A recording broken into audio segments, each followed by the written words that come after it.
All right, hello and welcome to Principal's First latest virtual event. My name is Josh Gillespie, and I'm the Director of Communications for Principals First. We are excited that you can join us for this important conversation with the Advancing Liberty Coalition to talk about their Trusted Neighbors project. Today's conversation will highlight how we can defend democracy at its most fundamental level, build trusted relationships, and further confidence in our already strong elections. Today, as I mentioned before, we are partnering with the Advancing Liberty Coalition. The ALC is an unlikely coalition of faith groups, veterans and military families, disability advocates, business leaders, community organizers, and more. Just like with the membership of Principals First, they come from different backgrounds and different political traditions. Together, we are united by one conviction: our elections must be free, fair, conducted lawfully, and accepted peacefully, no matter who wins. Joining us today from Principals First will be our Pennsylvania State Chapter Lead, Dave Kitzinger. Dave is the kind of American we all aspire to be. He's a military vet who's been actively involved in his local elections. Joining us from the ALC will be Gabe Gonzalez, who will be giving us an overview of the Trusted Neighbors Project, as well as going over a quick slideshow that provides a quick dive into being a Trusted Neighbors trainer. Also, we are pleased to have with us Stephen Richer, who was recorder of Maricopa County, Arizona from 2021 to 2025. Today is about putting those principles in action. We will start with a presentation from ALC, then hear from Stephen Richer, then get the training overview from ALC, and then save time at the end for Q&A. To start, we want to hear directly from the Trusted Neighbors team about the project, why it was created, and how it works. So I will now turn it over to Gabe Gonzalez from ALC. Thank you so much for that. As always, the first thing I had to do was take myself off mute, which is always somewhat disconcerting for me. So thanks so much for being here. This is very exciting for us. As was said, like, our coalition is a broad one that is composed of people of all sorts of different traditions, all sorts of different perspectives, but united by one common belief, which is that our system for choosing our elected officials is a good one. It is safe, and it deserves protection. And so what we do, coming together as this coalition, is to think about how we can do that in a way that people will hear. I think we all recognize that we live in an age where finding the truth can be difficult, and we're also attuned to hearing what might sound dissonant, that it oftentimes gets difficult to hear what's accurate. And so we wanted to design a program that would do a couple of things. The first is to make sure that our elections remain free, fair, and safe. And the second was to do so in a way that people could recognize themselves and their communities in this effort. So what we do is we work with people across the country to train them on a couple of key elements. The first one being to understand how our elections work. What's involved in making sure that we have a system of checks and balances that can ensure that when people vote, their vote is counted, and that those who cannot vote or don't have the privilege aren't counted. We want to make sure that everyone understands that they're able to talk about it and articulate it clearly and concisely, which, given the breadth and depth of our elections, involves some training in and of itself. And then secondly, to recognize if something is going wrong, what might it be and what are the remedies for that? So that involves understanding where pressures might come from around our electoral process, how we as citizens can document that and talk about it, and articulate it. And then what are the remedies, which frankly we are not directly engaged in as much as we are on documenting it and letting people know what is or very often isn't happening in a local election. The final piece of that is the messengers themselves. So we believe deeply that we're in an age where everyone's antennas are up, everyone's meters are on high, and when they hear something that sounds like a set of talking points from Washington, D.C. or some other locale that is not theirs, they instantly are distrustful of that, and oftentimes with good reason. So what we want to do is engage people who are in the localities, who understand their communities, who are on the ground during the election season, to be able to talk about what they have seen, what they know to be true, and what is being done in the small percentage of cases where there might be some sort of activity that is unusual, what is being done to remedy the situation, and to do so in a way that people will recognize this as someone who sounds like them, someone who wasn't handed a bunch of talking points, but is speaking from their heart about what they have personally witnessed or someone they trust has personally witnessed. So those are the elements of the program. It involves us getting very low to the ground and working with people at the precinct or collection of precinct levels. Our coalition involves, as Josh said, so it's a broad variety of folks. It's veterans, it's moms, it's folks from evangelical churches, it's business owners, it's folks from all walks of life, from all different sorts of experience, who are recruiting their friends, family, and neighbor to be engaged in this, to spread the work amongst themselves, to cover as much ground as they can, and to communicate, as I said, deliberately, honestly, and clearly with their communities about what is or isn't happening in a given location. So I'm going to stop there because I know we've got a lot to cover. We do, but thank you so much for giving us that brief rundown, Gabe. Um, we want to go ahead and move along to our featured speaker, Stephen Richer. At the heart of Trusted Neighbors is a simple idea.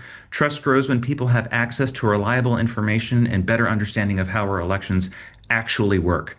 Our featured speaker today knows firsthand how elections are administered and how difficult maintaining public trust can be. Stephen Richer is a legal fellow with the Cato Institute's Robert A. Levy Center for Constitutional Studies.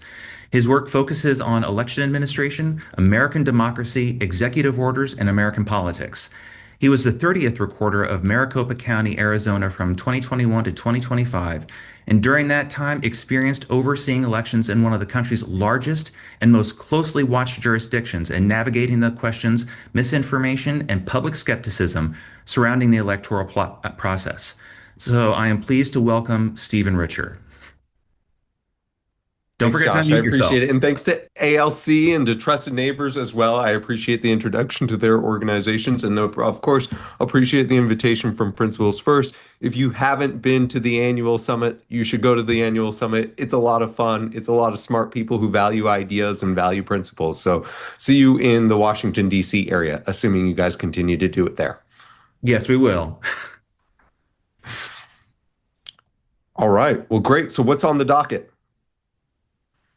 Well, I think what we want to hear from you, if that's okay, is we want to talk about what election administration actually looks like versus how it's sometimes portrayed, common misconceptions about elections and election administration, just to kind of give you an idea, and maybe what you've learned about public trust while serving as Maricopa County Recorder. We may have some other things that we want to discuss, but let's talk about those three first. We'll certainly welcome any input from you guys, and certainly can tailor this in any way that would be of benefit to the audience. But Sure. As far as public trust in elections goes, I mean, it's a challenge right now. I think following the 2024 election, various surveys reported high levels of confidence, which was really great because it's something that we've been working towards during my 4 years of office, something that I invested a lot of time in. And so it was in the high 70s. But now most public polling puts it at the low 60s. So again, we're dealing with a situation in which many Americans do not believe that the election administered this November will be free, will be fair, will be accurate, will be lawful. And that's a darn shame. And I think if it goes low enough, then eventually something breaks. Eventually people resist, because ultimately this is the process through which we imbue power into our elected officials. So obviously very important. Now, the difference between pre-2024 and the current situation is that right now, Democratic confidence in election administration has dipped as well. And I think that's because they are apprehensive about a lot of the things that the federal government might do. In the wake of the 2020 election, it was Republican confidence that was especially low just because of all the allegations regarding the 2020 election. As far as election administration goes, it's actually a lot less exciting than I think it's often portrayed in especially national landscape, because we hear about the controversies. We see the the photos of people with guns outside of tabulation facilities. We read about the lawsuits, but the vast majority of what goes into an election process is very mundane. And it's part of the reason why we didn't talk about it nearly as much as we do now prior to 2016, because this is effectively the glorified or not so glorified democratic bean counting process, in that I can tell you I've spent hours and hours and hours, and I have many paper cuts to show for it, of simply taking a mail ballot out of the envelope and then doing that thousands and thousands of times, or sitting in front of a computer terminal and doing signature verification for mail ballots thousands and thousands of times. And so highly repetitive process, but it's important that every step of that process be documented because, of course, for the confidence of the vote, for post-election litigation, we need to be able to say what happened in each step of the voting process. Exactly where did your mail ballot go to? As far as common misconceptions, I think people often look at the Secretary of State and they say, well, that's the chief election officer and he's a Democrat or she's a Republican. And they walk away with a sense that this is just Democrats or Republicans who are running the election administration apparatus. That is not true. It's not true of a single jurisdiction in the United States.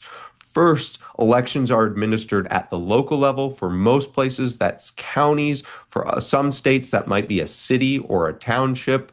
But they are always teams of Republicans, Democrats, independents, and other party affiliations working together to ensure that this process has integrity. In fact, under Arizona law, if there is a Republican as the leading person at a voting location, then by law, the next person in the chain of command at that voting location cannot be a Republican. And you see that type of bipartisan feature baked into a lot of components of the electoral system. What was the other question that you had there for me, Josh? Oh, I got plenty for you, Stephen. All right. But tell us what you learned about public trust while serving Yeah. as Maricopa County Recorder. So when I came into office and I was dealing with a lot of the fallout from the 2020 election, I thought it would be like anything else that people had questions about in the past, whether it was in my career as an attorney or whether it was in my career of public policy or in business, that when people have questions, all you need to do is you need to get them the answers and you need to lay that out in a very technical process. Now, that might work for some, and I do think that's very important. I think it is important that we continue to answer questions as election officials, that we never say, oh, well, go take a hike, go jump in a lake. If you're asking that question, you must be stupid. Are there some questions that are asked in bad faith? Absolutely. And we see some of those repeat players on the internet. But there are a lot of Americans who simply don't deal with this. This is the reality of their life, is they're never going to interact with the nuts and bolts of the election administration process. And so they see something and they understandably have questions. We need to keep answering those questions. But I think we have to go even a step further, because this has become such a visceral topic that it's baked into some of their political DNA. For instance, a lot of Republicans just distrusted the election process after 2020, not because of any particular allegation, but just because it became part of almost being a Republican in the post-2020 context. And so I think we need to build human connections with those people so that they can identify who's part of this process, so that they can have trust in people as well as in processes. So it doesn't just hinge on whether or not the election official is able to respond to my email within 30 minutes about asking this question. And then I think we need to invite those people in. And we need to invite those people in lots of different ways. In my office, I think we became nationally known for all of the election administration tours that we did, where we would show people the machinery and the people behind it. But the number one thing I say to anyone who has questions about this system, who has doubts about the system, is come be part of the system. Because as I mentioned, it takes lots and lots of people to be able to pull off an election. And it takes people from different political parties and different political backgrounds. So come be part of the system. You'll see the checks and balances that are built into the system, and you'll have a peek behind the curtain, so to speak, And then hopefully you'll be able to vouch for that system, or at least be able to answer some of the questions of maybe some of the of your neighbors and friends who similarly were ill disposed towards elections prior to working in them. So those are some of the things, but it's hard. It's hard, and sometimes we lose our patience, and this is a little bit do as I say, not as I always do, but just have the patience to keep going back, meeting people in good faith, assuming they are coming to you in good faith, and answering their questions, helping them see a different side of the story, helping them see the process itself. Tell us, in your time as county recorder, Arizona had some pretty close elections. I mean, Arizona still continues to Yeah. have some very close elections. What has been the challenge of responding to misinformation? So I think it's one of the great challenges of our day. The only solace I took was that it wasn't just election administration. We've seen bouts with misinformation and disinformation in the public health space. We've seen it in the foreign policy space. For instance, if you go online and even want to know, did Russia invade Ukraine or did Ukraine invade Russia? You can find answers that support both of those assertions. Wow. Now, that is not the case. Russia invaded Ukraine, but of course, there's a whole host of disinformation, some of it seeded by Russia, that Ukraine invaded Russia. And so, similarly, so that's rampant in the United States with the election administration. And similarly, some of it is seeded by our foreign adversaries who delight in watching us tear each other apart. But of course, also a lot of it is from domestic actors. And then a lot of it is from people, again, who are acting in good faith, but see something online, they see a video, and then they don't think to I'll write to my election official about this before hitting retweet or repost or whatever it is. And so it's a real challenge, and so that's why I think we need to be as proactive as possible in getting election information out there. We need to make our information more and more accessible. Now the challenge is it's sometimes pretty complicated to go through a process or just to describe exactly why that the election could be validated, why we know that the ballots were tabulated accurately. That can be lengthy. Creating something just out of whole cloth that's false is a little bit of a faster process. And so, unfortunately, I felt like we were all often playing catch up in the game of information and disinformation and misinformation. But I think it's still worth playing because there are a lot of people who are looking, again, in good faith for the right answers. Sure. I mean, with all the misinformation and that comes through and how quickly it materializes regarding any topic that we're discussing, it could be elections, it could be Russia, Ukraine, it could be a whole host of things. Um, Explain to me why accurate information and credible sources matter. Yeah, I mean, look, media literacy is very important, and knowing credible sources is very important because you don't have time. Hmm. You can't be the investigative journalist for everything, and so sometimes within sort of the libertarian or anti-statist movement, which I'm a part of. So this is like me talking about my own people. There's sort of a mentality of trust nobody. And it's Yeah. like, well, like you can't really live life like that. Like when I put my money in the bank, I'm not going and being like asking them every single thing. It's just like I have a trust in Chase because they are a reputable institution. They would be subject to all sorts of legal penalties if they just, went and threw my money away or something like that. Similarly, like if Ford Motor Companies built a car that exploded immediately as I turned it on, I think that would be both criminal and civil penalties for them, and so they have an extreme interest in that. And so, I think that there are good actors. There are still a lot of good actors in journalism who are searching hard for the truth, who are asking challenging questions.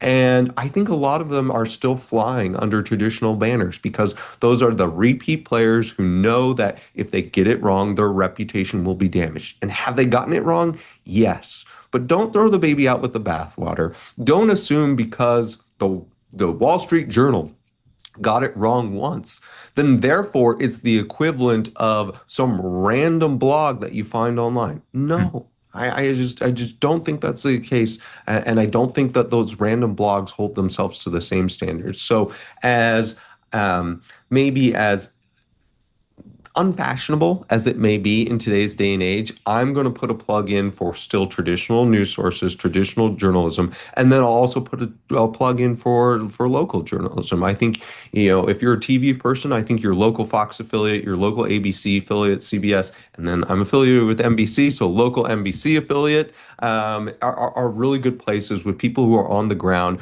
who have a sense of the community and can help you answer a lot of your questions. And oftentimes, those local news outlets aren't as loaded with some of the political stuff that maybe some of the national news outlets are. So find those people, and then if they don't seem like they're applying a rigorous standard, leave them. It is a competitive marketplace now, and go find good journalism. And the beautiful thing is, like, for instance, I really like the Dispatch. I think that they are deep. I think that they are serious thinkers, and I think that they do real journalism. That's something that didn't exist 5 years ago. So there are new entrants who are applying those same standards, and I think they're worth finding.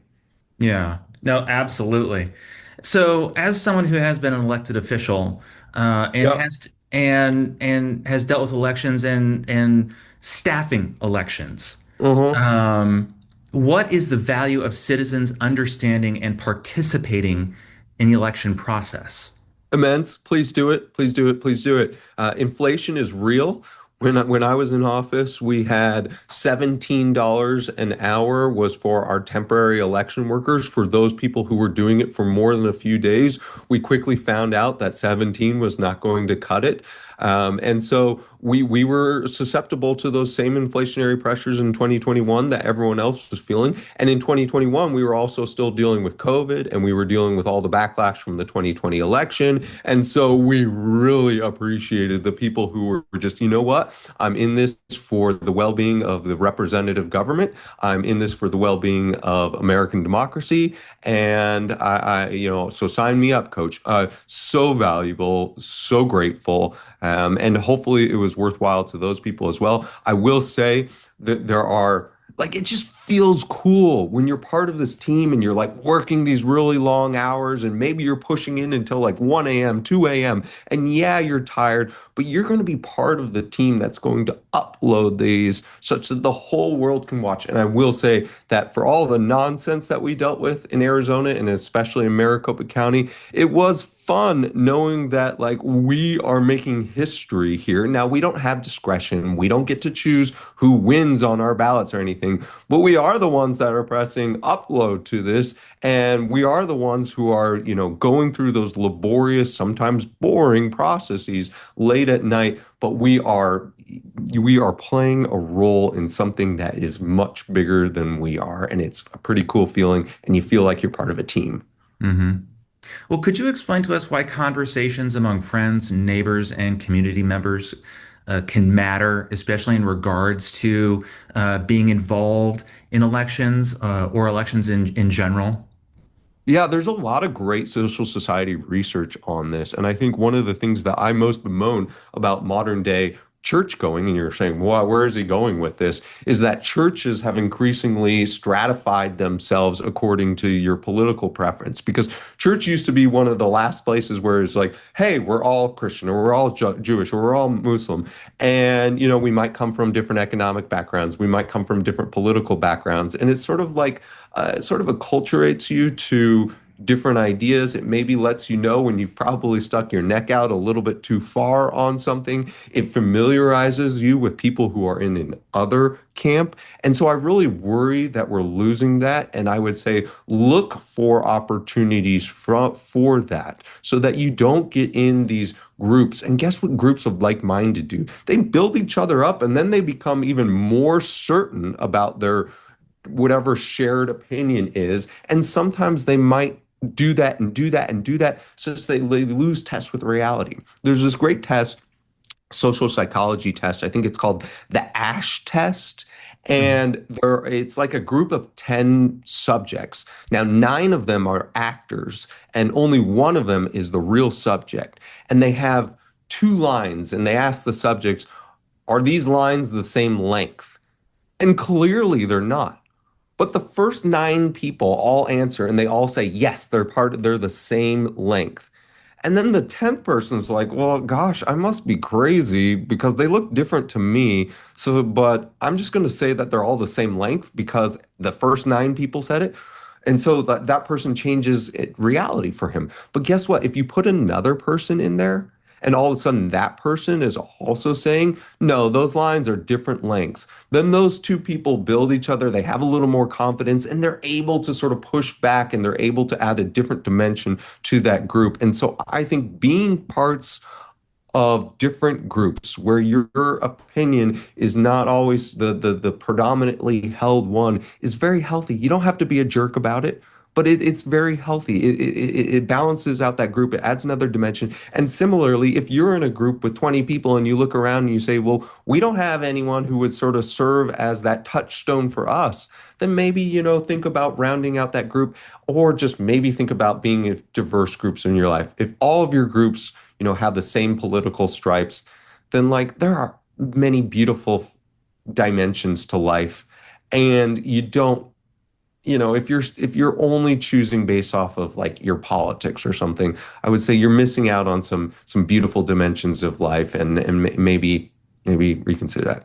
Hopefully go to your kids' soccer games, and hopefully that at least is, a little bit of a different, people from different stripes. I have to say the Ash test reminds me of the classic stage play 12 Angry Men, just the way that you're describing it.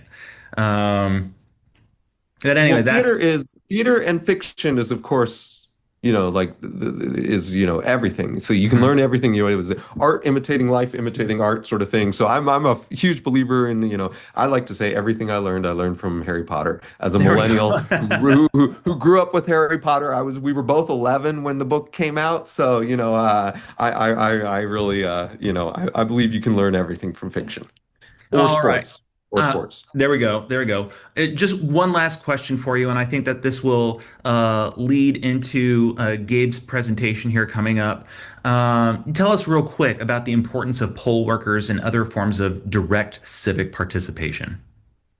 So I hope I've told you a little bit about how important it is to us as election administrators. I hope I have told you a little bit about how it can benefit you and your understanding of the election process. But I'll make a last pitch, which is it also just makes you a healthier person. There's tons of social science out there that's like very worried that we're all just sitting at home, not interacting with other human beings and just interacting with like kitty cat 527 on the internet or something like that. And so this is one of the last opportunities in which you can just go like really mix it up with people that you didn't necessarily choose, who might be, again, from very different walks of life. And I think that is such a healthy thing. And I will say, like, one of the only sort of legitimate complaints about mail voting that really resonates with me, and I'm a defender of mail voting, but like that civic idea of coming together and seeing those other people and interacting with them, I think that's healthy. We might have lost that if we were voting at our kitchen counters, but you can recreate that. You can recreate that by working the system. You can recreate that by being a partisan observer, or, of course, you can recreate that in other aspects of your life. And I would say, please think about recreating that so you don't lose out on those opportunities. Stephen, thank you so much. I think that gives us an important real world picture of both how our elections actually work and the challenge of maintaining public confidence in them, everything that you've spoken about during this section. And it brings us back to the idea behind trusted neighbors. Most of us aren't election administrators, and we aren't going to become experts in every aspect of election law or procedure, but we do have relationships with friends, family members, coworkers, and neighbors, and those relationships can be powerful. So now we want to move on from the why to the how. And I'm going to turn it back over to Gabe and the Trusted Neighbors team to walk us through the program in more detail and show us what participating actually looks like. And after that, we will follow that with a Q&A. So I want to encourage you, for those of you who are attending this virtual event, to participate through the Q&A portion. If you have questions for Stephen or for Gabe or for Dave when we get to his portion of the virtual meeting, please fill up the Q&A and we will take those questions at the end here. So now I want to turn it over to Gabe and his presentation. Thanks so much, Josh. And I think Lily is going to help share her screen. Yes. So before we begin, I want to say a couple of things. In a moment, I'm going to begin the presentation, and the first part of it, I'm going to move through very quickly. And there's two reasons for that. One, Stephen just covered 80% of it, and it's just a reiteration of many of the things he's already said. Some incredible ideas, very well articulated. So I don't believe in the need to repeat them. We will touch on them because they're important to how we do our work, but we won't go into them in depth. The second reason is that you're going to get these, and so there's a middle portion where we talk about how our elections run that I'm going to go over very quickly, but it goes in depth into all of the ways that our system has checks and balances. And we wanted to share that with you because we think it's a great way to start the conversation because of how much doubt there is. As Stephen just said, we're down to like less than 70%, 60% people having confidence in the election. So we want you to have this information just as a starting point to engage people that you live in proximity to. And then the final reason is we want to concentrate on that end part, which is, well, what do you do about it and how do you get engaged in doing that? What are some practical steps you can take? And we want to really focus on that. And then the last reason I'll say is because we're about to make an hour and a half's worth of information into 10 minutes so we can focus on the questions. So for all of those reasons, we're going to move fairly quickly in the beginning and really focus on the practicalities of how. Before we do, our organization, you can see here, has on the right-hand side, has the Advancing Liberty Coalition. These are some of our key partners who we've been working with on this. As I said in the beginning, they sort of span the spectrum of political viewpoints and how they feel about policies, but we're all committed to the belief that our election system is free, open, and fair and safe, and that it should remain so. So now I'm going to start with some of the information here. Next slide. To begin with, these are what you're going to see here now is a very condensed version of what we offer. So first, our goal is to empower citizens to understand, participate in, and help safeguard our free and fair elections. That's what we believe in doing. We provide training and coaching. So not only training, but like actual conversations with human beings, one-to-one, or like in groups where we can sort of engage on issues that are coming up on the following: how elections work in your county, because so often they're at the county level, how you can become a poll worker, how to run effective meetings, how to work with neighbors to make sure elections are run well, how to communicate with one another clearly and quickly and accurately, how to spot when things are happening that shouldn't, how to communicate about that, how to engage neighbors who want to help, and a lot more. There are any number of topics, most of which are around two main ideas. One is that our elections are free and fair and should remain so. And the second is that small d democracy, that the pictures that Stephen painted a moment ago of all the ways that we used to engage one another and do so less and less often, are really at the basis of our small d democracy in this country, and that building community and engaging one another and hearing viewpoints that maybe aren't 100% yours is actually really healthy and strong if you want to have a vibrant democracy. So we believe in engaging with people on that, especially when you have a shared goal like free and fair elections. Next slide. But it was a lot of topics, right? It was a whole lot of topics that we talked about, and there are others that I didn't even begin to address. So why would we tell you all of this? Why would we engage people in all of these things? It's because we believe that knowledge is the first step, that we cannot defend what we don't understand.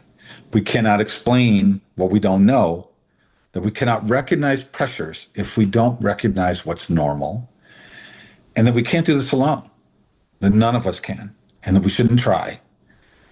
We think that this moment demands that Americans of all parties, Republican, Democrat, and Independent, set aside partisanship and put our country and our processes first and see our nation through what is, I think we would all agree, a difficult time. Next slide. So there's a lot of questions. Stephen mentioned, like, these are just some examples about the pressures that our elections are coming under, right? There are messages that erode trust. Like, sometimes these are by accident. These are just rumors or like bad sources or moving too fast. Like when Stephen was talking about this in the internet, I was absolutely struck by a conversation I had with my wife a couple of years ago. For some reason, she was interested on whether a couple of celebrities were dating, of which, like, I don't know. I barely knew who they were. But I was engaging with her and we were having a good time. So I looked it up online and I said, oh, yeah, it says here that they, in fact, were dating for a while, but they're not anymore. And she looks at it and she looks at me and she says, Gabe, the site you're using here is mynextshoe.com. Is that where you usually get your news? And I was like, I was very embarrassed. And I realized, like, yeah, like I did that thing where I was moving too fast and like got information from some site that like is for, where do they get there from? Who knows? Then we looked it up later. It turned out they weren't dating, whatever. Like, so clearly I was wrong, but also the site and the information I was using was incorrect. So how do we make sure that when we see messages that we can work against messages that erode trust? Oftentimes they're just by accident or they're just rumors and people are spreading them. There are pressures on people who run elections, right? So folks like Stephen and others who engage in, who spend their time and energy on what, as he describes, often sort of a laborious and not particularly exciting process, are coming under pressure, and they're seeing a lot of questions about whether they're partisan, whether they're on one side or another, whether they can be trusted, and that puts pressure on our entire electoral process. There are legal challenges, usually before and long after the election, but that also creates pressure. And then there's confusion around participation. Who can participate and how can you participate? Like, that's happening in real time right now around the question of mail-in ballots, right? So this is all different ways, and there are a myriad of others that put pressure and around our election that require us to do the kind of training that we do. We think these issues are nonpartisan. We've seen examples of these pressure on both sides, if you want to say both sides, or all the disparate parts of the country from different angles, and we think that something needs to be done about it. Next slide. But, and here's the thing, and Stephen also said this, our system is strong by design, and it's strong exactly for the reason that many people would think that it's weak or cumbersome, and that is because it involves so many people. Our system of checks and balances is run almost exclusively by volunteers, almost exclusively at the county level, and it really involves a whole section of our country who's willing to spend time and energy engaged in it, which would mean that if you're going to try and be nefarious, you're going to have to engage a whole army of people, because otherwise it's simply not going to work. That we are strong by design because we are designed to be a volunteer, small d, democratic process. We have a whole system of checks and balances that I am not going to go into, but I'm going to show you a series of slides, and they look like this. Next slide. Okay, nope, keep going. I'm just going to skip over this one. Okay, we'll come back to it in a moment. Nope, no, never mind. So we have a whole set of slides that apparently I took out of here, but we will give you around what are all the checks and balances in our system. Everything from when mail-in ballots are eligible, and when you can put in how you mail them in and how they're checked and when they're counted, to what happens during the election season, because for almost all of us now, there's no election day, there's an election season. So what happens during the election season? What happens on that day? How are these votes verified? How are they certified? What are the counts involved? And there are multiple times that all the ballots are counted to make sure that we have no more votes tallied than we had voters present, and all of these different things. And we will share all of that information with you. And then what I really want to focus on in the short time I have left is this. What is the strengths of that the participation brings to our system? And we see this as having three major components. The first is trained volunteers who know how elections work, who know how to document what is happening, who can write it down with clarity about exactly what's happening in a given location, or as very often happens, not happening. That nothing is in fact going on. And when there are rumors to the effect that it is, they can speak with clarity about what is or is not happening, and who are able to communicate and practice communicating clearly and with others, and also to a broad audience, which would be your friends, family, and neighbors. Next slide. We believe that prepared communities have these key components, that they are welcoming where everybody, regardless of affiliation, but also regardless of where they started from, feels welcome, valued, and has a role. We believe that we can teach people how to create structures and organizations where everybody, regardless of their ability, has something that they can provide to the whole. So I have one of these in my own neighborhood in Chicago. And we have a saying in my organization, which is that not everybody can do everything, but everybody can do something. And so you got to think about what is it that somebody can provide or do that is helpful to building a community in your area. Like, maybe they're disabled and can't really leave the house, or maybe they have difficulties doing that, or got immune problems. So it's difficult for them to be in public meetings, but man, they're great with a spreadsheet. Okay, there's room for them here. We need a list of how we call people in case there's a disaster. Can you help us do that? Sure, I can do that. There's all kinds of roles for people and all kinds of abilities that they have, and we want to play into that, and we can teach people how to do that. In this instance, around those questions of making sure our elections are free and fair, and that we can communicate about it. And so how you can establish clear lines of communication. The clarity and accuracy of this communication, I cannot stress enough, and the ability to have a good communicator doing it, which I'll talk about in a second. So, next slide. So when I say the ability to communicate about this clearly and accurately, right? One of the things that we believe that we desperately need, and Stephen also talked about this, is that we need local voices talking to local people. People who can communicate clearly, who speak from the heart. In my organization or coalition, we don't have talking points. We believe that talking points like get in your way and and stop you from communicating with from the heart about what you are seeing in a given moment.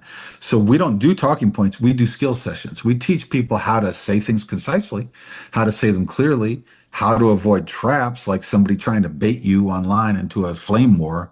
We don't want to do that, but we also will never tell people what to say about what they saw. We trust them to talk about that. Instead, we just show them how to do it in a way that they can communicate clearly and to do it with people they know. One of the things that we stress is that people only speak to what we have documented, that they don't take the bait of elaborating on something or speculating on something, but simply talk about what they know. And in that way, we can sort of quash a lot of rumors to say, look, I don't know if it's true that aliens came down and all got in line and voted in Maricopa County, but I don't think they did because we were out there and we didn't see any little green men. What we saw was people engaged in the normal process of electorals, at least in the precincts we were in. So that's a very clear message that avoids getting into a broader conversation about what may or may not be happening. It simply speaks to the facts. How to recognize misinformation and disinformation. To be clear, the distinction, misinformation is people just spreading rumors and not sure they're on mynextshoe.com and spreading the wrong word. Disinformation, on the other hand, is people genuinely engaged in trying to confuse, trying to spread dissension, or trying to get an outcome that is not related to the free and fair expression of people during the election. So how do you recognize those things? How do you know when they're happening? How to run down rumors, and how to use facts and not cut and paste documents or talking points to combat disinformation when you see it. And finally, we teach people who want to be these civic narrators how to remain focused under pressure. Because you can come under anybody who's done this, even on your local chat, your local Facebook group. Many of you have probably done this already. You expressed an opinion that maybe somebody else didn't like, and all of a sudden you got 3 or 4 people trying to dogpile on you and talk to you about what you've been doing and whether it makes any sense or whether you know anything at all. And it's really tempting to get in a fight with them. So we train people how to avoid doing that. Just remain focused on the goal, avoid that kind of baiting and that kind of dog whistling, and just say what you know and be clear with people, because we genuinely believe that our friends, family, and neighbors are eager to hear that and will respond to the truth when they hear it. Next slide. This is the last slide in this because we want to get to the questions. A few things about what we don't do. We don't take partisan stances. We don't think that free and fair elections are a partisan issue. We think the majority of the country wants this, and we want it too. We don't coordinate with partisans for the same reason. That would that would question whether we're in fact like trying to stay above the fray, right? So we don't do that. We don't coordinate with parties. There are plenty of people, as you all know, who are engaged this electoral cycle in one form or another on some element of it. Not all state workers, but like also independent groups, nonprofit groups, churches, all sorts of different entities, right? We take care to know who they are and what they're doing. But if they have a partisan angle, we definitely do not work directly with them because it would take all of our work into question, and we don't want that. And finally, we won't attempt to interfere. So let's say you are in one of those areas, the small percentage of areas where there will be some shenanigans this electoral cycle. We're not asking people to engage in that. We're absolutely asking them to document what's happening, to share that information clearly and concisely with as many people as possible, but not to engage. Because oftentimes it is really difficult to understand, and the legalities of these things are really important for us to follow. And we do not have the time to train everybody in every county about that. So we will not interfere in the process, but we will document it and we will communicate it. And I will stop talking right now.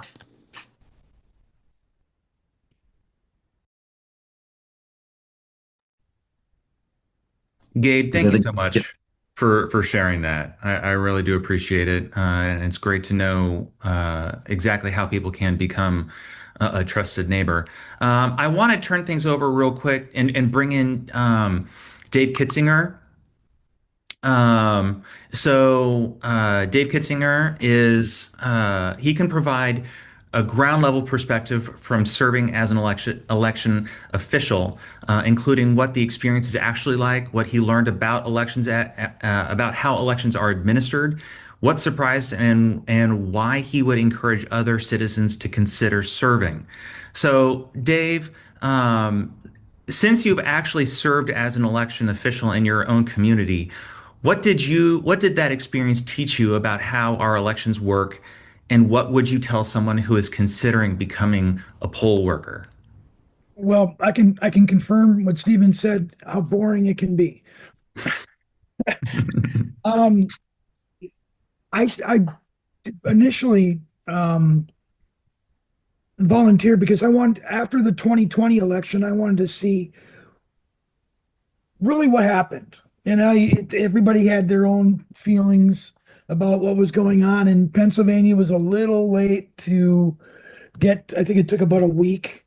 And that was Philadelphia, by the way, not Allegheny County. But uh, the what I found was it is a very well regimented, very well controlled process. The chain of custody of the ballots is pretty doggone good.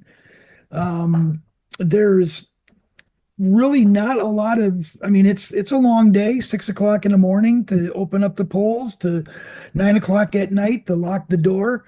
I mean, it's in making sure that everybody can come in and cast their vote, regardless of whether for some reason there was a problem with their registration. They get to do a provisional vote. It can be figured out later on.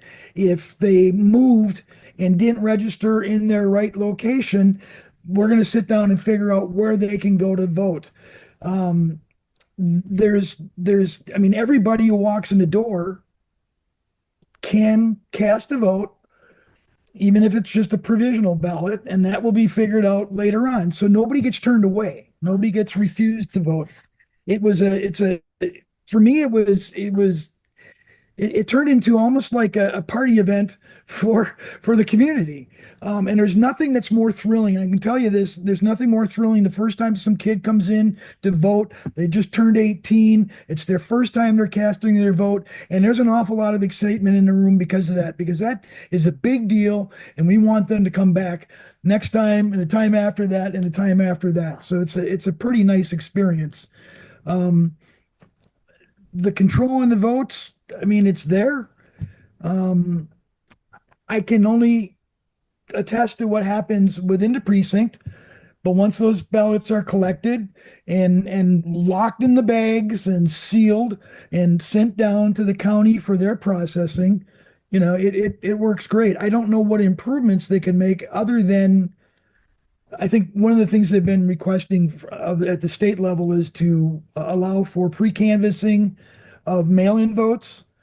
And by that I mean just opening the mailer, not the security envelope, but at least getting some of the process started so it doesn't take so long to count mail-in votes. But as far as the voting on the individual machines, the paper trail is there. It's just, I mean, I can't think of anything that I would do differently in the process. All right.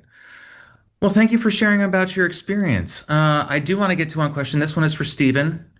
Um, Stephen, what election claim or claims do you hear most often that sound convincing but falls apart once you understand how elections actually work?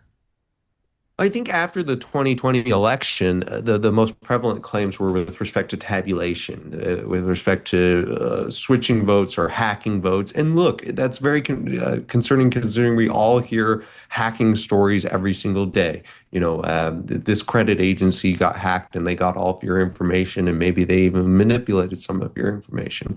One of the beautiful things about American elections is that we use paper ballots in almost every single jurisdiction in the United States, and paper ballots are, of course, immutable, digitally immutable, unhackable, and they can be audited after the election by a hand count.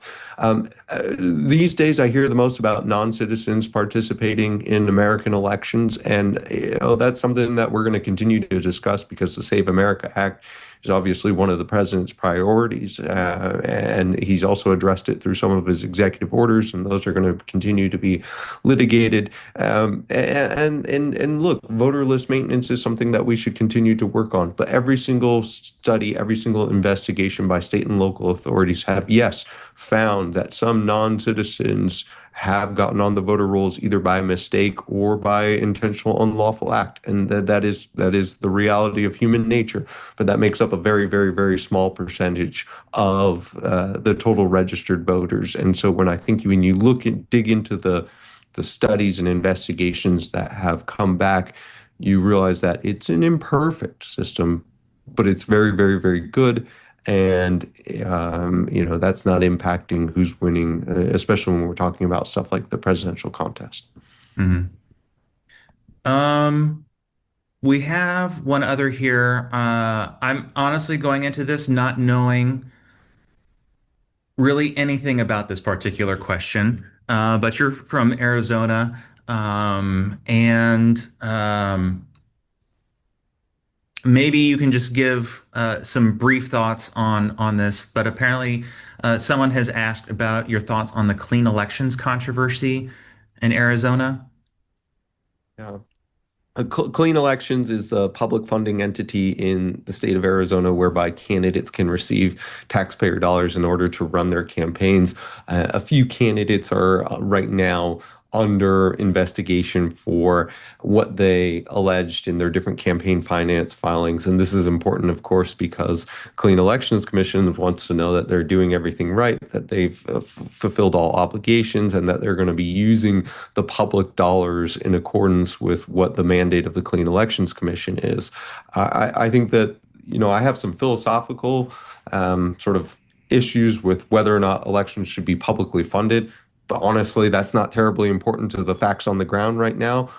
The people at Clean Elections Commission are solid professionals. I think that they're going to fairly investigate, and I think that if any of the candidates need to be censured or otherwise disciplined through that process, then that will be done. And actually, I think it's a testament to that local journalism is still alive and well, because it was local journalists who really made this into a story that then got investigated. And, hopefully people feel like, okay, some people are still watching the process out there. And so subscribe to your local paper. There you go. All right. Would you say, or what are your thoughts on this? Are election administrators better prepared for misinformation now than they were in 2020? Yes, because we have people like Dave who are now part of the team and are our ambassadors as well, and are very, as you could tell, he's knowledgeable about the process now, and we've increased that materially since 2020, and people like Dave know that it's important to us not just doing the nuts and bolts of election day, but going out and being an ambassador.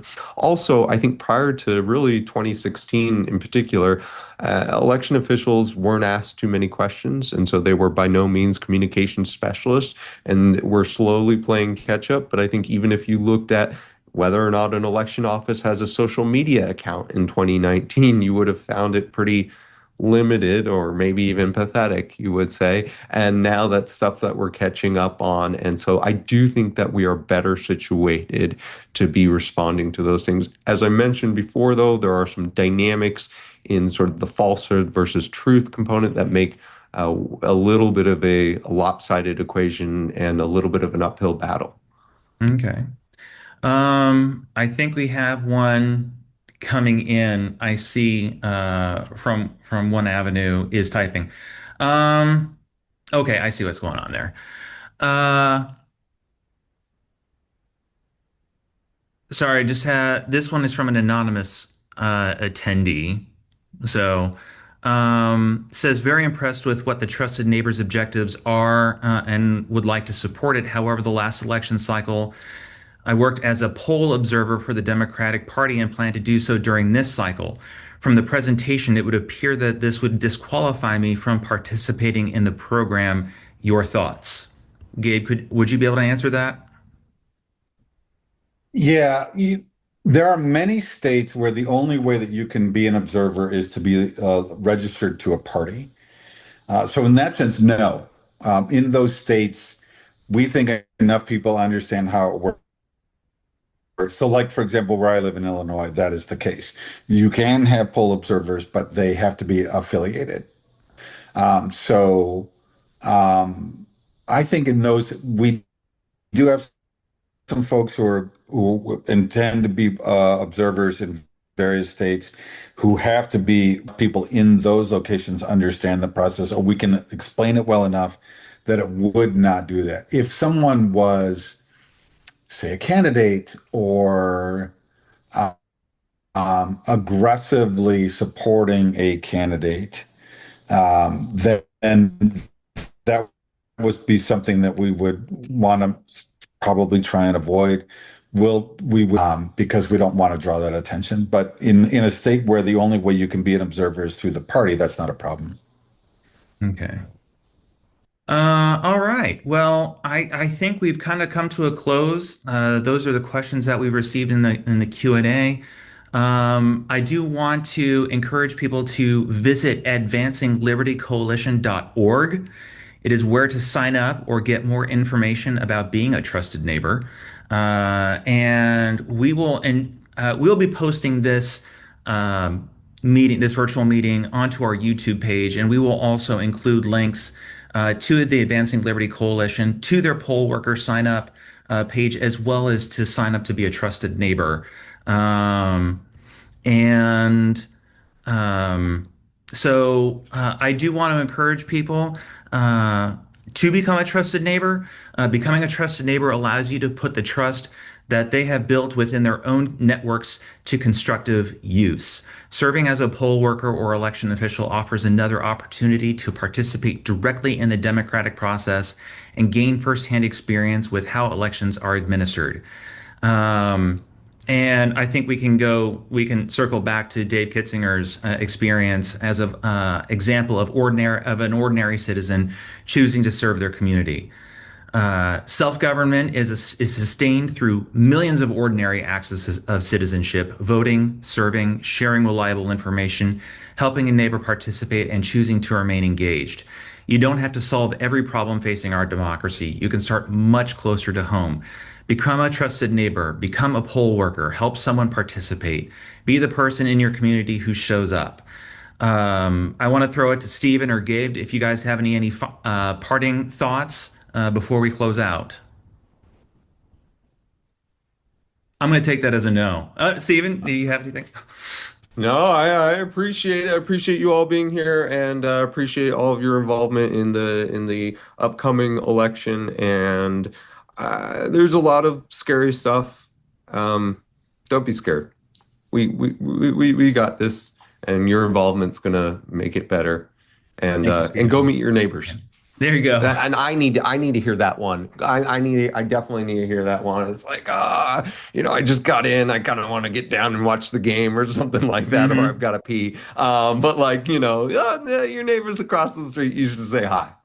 Yeah, no, I appreciate that. And thank you so much, Stephen. Thank you so much, Gabe, and for the Advancing Liberty Coalition for putting together their Trusted Neighbors Network.